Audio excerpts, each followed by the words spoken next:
हमारे यहाँ पे साइबर क्राइम, साइबर सिक्योरिटी से रिलेटेड प्रोविजंस बड़े वीक हैं, तो काफी कुछ ऐसा चल रहा है फॉर श्योर, जो आने वाले टाइम में और भी बड़ा हो सकता है, पता चलेगा।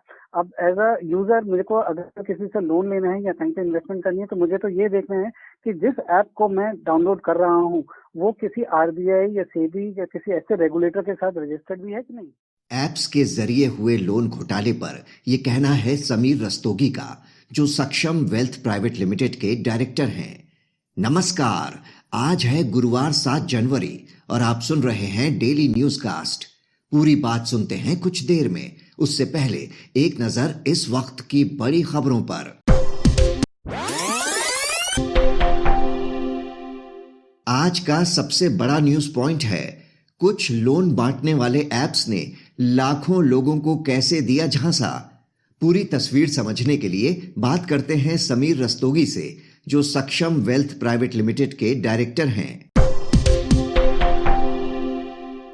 इंस्टेंट लोन ऐप फ्रॉड के मामले तेलंगाना से आने शुरू हुए और अब देश भर में कई लोग इसके शिकार बन चुके हैं, जिसके बाद एनफोर्समेंट डायरेक्टरेट ने करोड़ों रुपए के इस फर्जीवाड़े की जांच शुरू कर दी है। चीनी मूल के 3 लोगों समेत करीब 30 लोगों की गिरफ्तारी भी हो चुकी है। समीर जी, सबसे पहले तो आपसे यही समझना चाहेंगे कि कैसे काम करते हैं ये ऐप्स और लोग कैसे इनके जाल में फंस जाते हैं। अच्छा जी, ये ऐप बिल्कुल उसी दूसरी ऐप की जैसे है जिनको हम अपने फोन में डाउनलोड करते हैं और एक्सेस देते हैं अपने कॉन्टेक्ट का, अपनी फोटोज का। ओके, चाहे हम किसी तरह की इन्वेस्टमेंट कर रहे हैं, चाहे हम कोई अपनी फोटोज शेयर कर रहे हैं, तो वो जो उस तरह की ऐप्स होती हैं वैसी ही ये ऐप होती हैं। इनका पर्पस ये होता है कि किसी भी इंसान को अगर जरूरत है किसी छोटे मोटे लोन की, तो ये ऐप दे देती है वो लोन बिना किसी खास पेपर वर्क के। इनफैक्ट कोई भी पेपर वर्क नहीं होता। तो ये इतने सारे जो ऐप्स हैं ये काम कैसे कर रहे हैं इस वक्त? हमने देखा कि मामले जब सामने आए तो हैदराबाद पुलिस ने गूगल से इस तरह के करीब 200 ऐप्स को ब्लॉक करने को कहा था। तो कैसे पहचान की जाए इनकी और इन्हें तमाम ऐप स्टोर्स पर जगह कैसे मिल रही है? देखिए, जो फ्रॉड होता है जब पकड़ा जाता है तभी पता चलता है कि वो फ्रॉड है, नहीं तो उससे पहले जितनी भी एप्लीकेशन बन जाती हैं उसका नहीं पता चल पाता कि ये फ्रॉड है। हाँ, एक चीज जरूर है, हमारे यहाँ पे साइबर क्राइम, साइबर सिक्योरिटी से रिलेटेड प्रोविजंस बड़े वीक हैं, तो काफी कुछ ऐसा चल रहा है फॉर श्योर, जो आने वाले टाइम में और भी बड़ा हो सकता है, पता चलेगा। अब एज अ यूजर मेरे को अगर किसी से लोन लेना है या कहीं पे इन्वेस्टमेंट करनी है, तो मुझे तो ये देखना है कि जिस ऐप को मैं डाउनलोड कर रहा हूँ वो किसी आरबीआई या सेबी या किसी ऐसे रेगुलेटर के साथ रजिस्टर्ड भी है कि नहीं। जी, आम आदमी हालांकि इन बातों का ध्यान नहीं दे पाता, क्योंकि बताया जा रहा है कि इनका किसी बैंकिंग या फाइनेंशियल इंस्टीट्यूशन से कोई संबंध नहीं होता, आरबीआई के दायरे में नहीं आते। तो क्या इन पर किसी भी तरह का कोई रेगुलेशन नहीं है? रेगुलेशन आरबीआई का होना चाहिए, लेकिन फिलहाल नहीं है।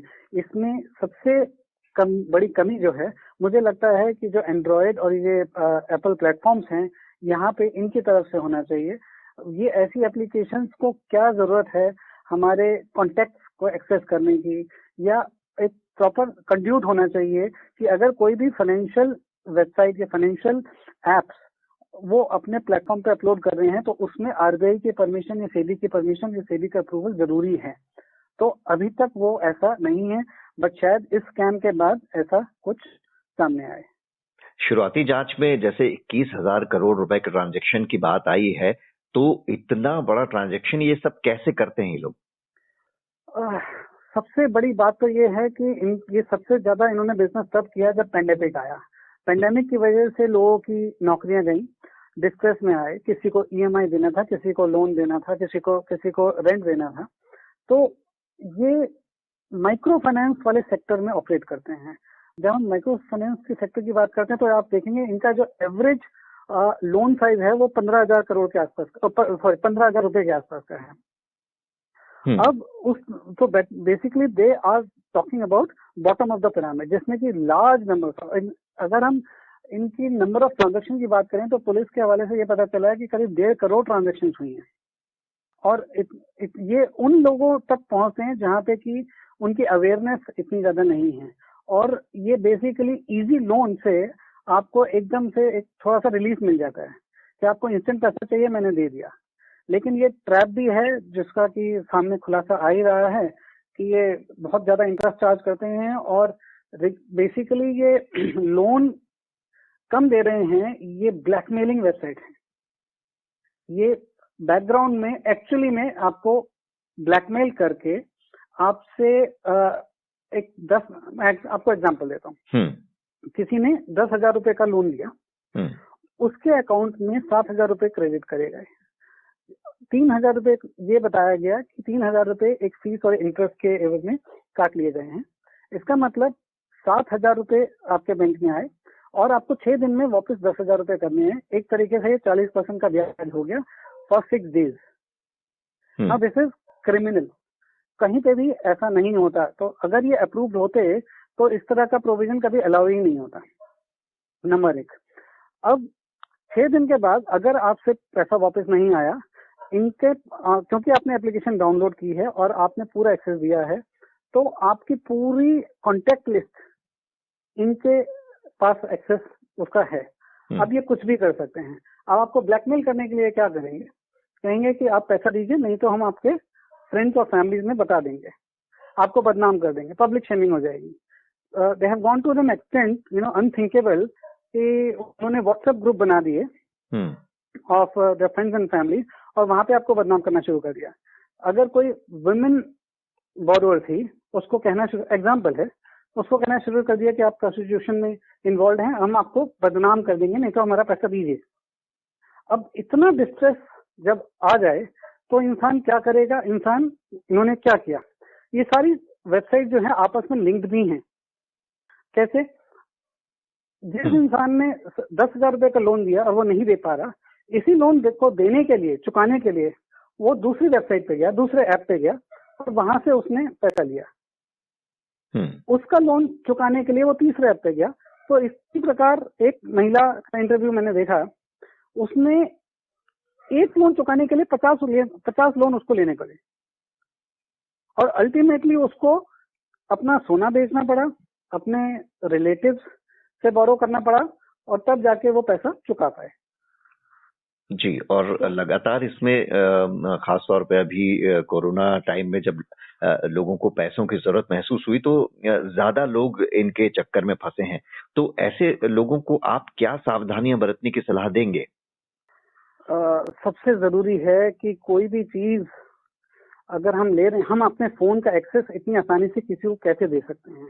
एक चाबी दे देते हैं कि हाँ, हमारे फोन में कोई भी एप्लीकेशन आ जाए और हमारा पूरा प्राइवेसी हमसे छीन ले, नंबर 1। नंबर 2, अगर कोई भी लेन देन, पैसे से रिलेटेड कोई भी लेन देन करना है फोन पे ऐप के लिए, उसका रजिस्ट्रेशन किसके साथ है? आरबीआई या सेबी या आईआरडीआई या एमपी या कोई भी रेगुलेटर है, उसके साथ रजिस्ट्रेशन है कि नहीं है? मैं जानता हूं ये एक आम इंसान के लिए बड़ा मुश्किल है, लेकिन जब ये जरूरी है, ये बहुत जरूरी है। नहीं तो ऐसे स्कैम हमेशा होते रहेंगे। ऐसे स्कैम पहले ईमेल से होते थे और अभी ये फोन के ऐप के थ्रू ये नया मामला सामने आया है। फिर कोई भी चीज अगर too good to be true या टू ऑकवर्ड, जैसे ये ऑकवर्ड है कि मेरे को 10 दिन के लिए पैसा चाहिए या 6 दिन के लिए पैसा चाहिए, मेरे को 7,000 रुपए मिल रहा है और 3,000 रुपए मेरे काटे जा रहे हैं, 40% मुझसे ब्याज लिया जा रहा है, this is awkward, this is something wrong.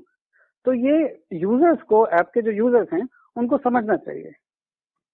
तो कुछ रेगुलेटर्स की गलती, बाकी तो मैं तो यही जानता हूँ सर कि जो क्रिमिनल होता है वो रीइन्वेंट करता रहता है, वो नई नई चीज लेके आता है। तो हम यूजर्स के ऊपर बहुत बड़ी जिम्मेदारी है कि हम संभल के पैसे का लेन देन करें।